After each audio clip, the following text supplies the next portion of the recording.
नवरात्र में मंदिरों में भक्तों का तांता लग रहा है। भक्त पूरी श्रद्धा के साथ मंदिर पहुंच रहे हैं और माता के जयकारे लगा रहे हैं। तस्वीरें आपको दिखा रहे हैं। शारदीय नवरात्र को लेकर भक्तों में खासा उत्साह नजर आ रहा है। सुबह से ही मंदिरों में भक्तों की भारी भीड़ देखने को मिल रही है। कतारों में लगकर लोग माता की पूजा अर्चना के लिए अपनी अपनी बारी का इंतजार कर रहे हैं। तस्वीरें आपको दिखा रहे हैं।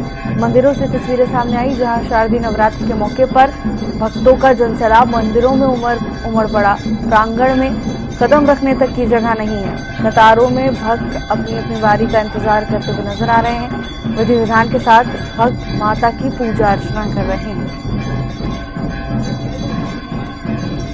शारदीय नवरात्र के अवसर पर मंदिरों में भारी भीड़ देखने को मिली।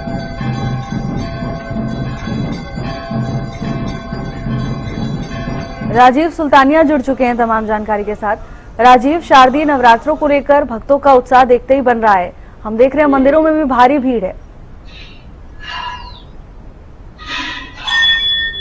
जी भावना जी, मैं आपको बताना चाहूंगा इस समय हम मंदिर के अंदर मौजूद हैं और यहाँ पर भक्त जो हैं वो माता के दर्शन करने के लिए आते हैं और बड़ी श्रद्धा के साथ नवरात्रों के दौरान महिलाएं जो है ना व्रत रखती हैं और व्रत रख के मंदिर के अंदर पूजा अर्चना करने के लिए पहुंचती है, क्योंकि नवरात्रों के दौरान पूजा का एक बड़ा विशेष महत्व होता है। इस दिन जो पूजा करने से जो मन्नत होती है वो माँ उनकी पूरी करती है, ऐसा माना जाता है। क्योंकि भक्त जो होते हैं वो बड़ी ही श्रद्धा के साथ माता की पूजा अर्चना करने के लिए पहुंचते हैं। क्योंकि पिछले एक सप्ताह से जो नवरात्रे चल रहे हैं, तो ऐसे में नवरात्रों की जो महिमा है वो बहुत ही महामंडल है। तो हमारे साथ जो मंदिर के पुजारी हैं वो भी मौजूद हैं। हम उनसे भी जानेंगे कि किस तरह की जो पूजा अर्चना होती है वो माता की होती है। जी जय माता दी। हम माता की पुजारी हैं, पूजा करना चाहिए। इन नवरात्रों में बहुत ही अच्छी श्रद्धा भाव से निष्पक्ष होकर के पूजा पाठ करना चाहिए। पूजा के अंदर सभी सामग्री जैसे लौंग, इलायची, धूप, दुर्वा वगैरह जो है ना फल फ्रूट लेकर के ही पूजा करनी चाहिए। और इस नवरात्रे में आज छठा नवरात्रा है।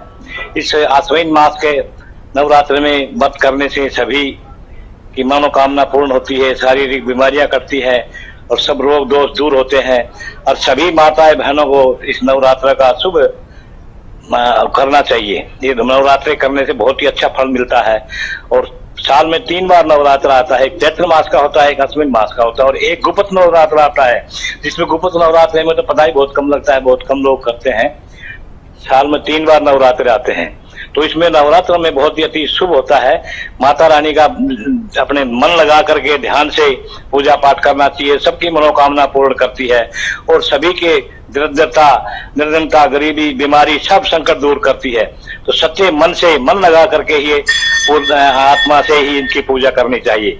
और सुबह सुबह इसकी सब ध्यान करनी चाहिए। नवरात्रि करने से कोई तो एक समय का कर लेता है, शाम को भोजन करता है, कोई निराहार कहकर करता है, कोई किसी तरह से करता है। तो माता को सच्ची आत्मा से, अपने मन से, सच्ची आत्मा से मन लगा करके पूजा करनी चाहिए, जाकि जिससे माता का बहुत ही भारी प्रकोप मिलता है। और इन नवरात्रे सभी को करने चाहिए। नवरात्रों करने से बहुत सी मनोकामनाएं पूर्ण होती है। निर्धनता गरीबी होती है, निर्धनता की गरीबी होती है, शरीर के कष्ट दूर होते हैं, पुत्र वालों को पुत्र प्राप्त होते हैं। इस तरीके सब तरह से इसकी मनोकामना पूर्ण करती है माता रानी। और जय माता की जय। जी, तो ये थे जी भावना जी, हमें बता रहे थे पंडित हरिओम शास्त्री जी, जो कि माता की महिमा का वर्णन इन्होंने किया, पूजा की विधि भी इन्होंने बताई और इन्होंने साफ तौर पर बताया कि नवरात्रों में व्रत रखने से माता जो है वो पुत्र की भी प्राप्ति होती है और वो घर में सुख समृद्धि भी होती है। तो ऐसे में भक्तों को नवरात्रों के दौरान व्रत जरूर रखने चाहिए और माता का विधि विधान से पूजा करना चाहिए, क्योंकि माता जो है वो सब तक कृपा रखती है। तो ऐसे में व्रत की जो महिमा है उसका भी इन्होंने वर्णन करके बताया। जी भावना जी। जी राजीव, धन्यवाद आपका तमाम जानकारी के लिए। मंदिरों में भक्तों की भारी भीड़ देखने को मिली। माता के जयकारों से पूरा मंदिर प्रांगण गूंज उठा। शारदीय नवरात्र के अवसर पर भक्तों की आस्था चरम पर है। सुबह से ही भक्तों की भारी भीड़ मंदिरों में देखने को मिल रही है। शारदीय नवरात्र के अवसर पर सुबह से ही भक्त मंदिरों में पहुंचकर माता की पूजा अर्चना कर रहे हैं।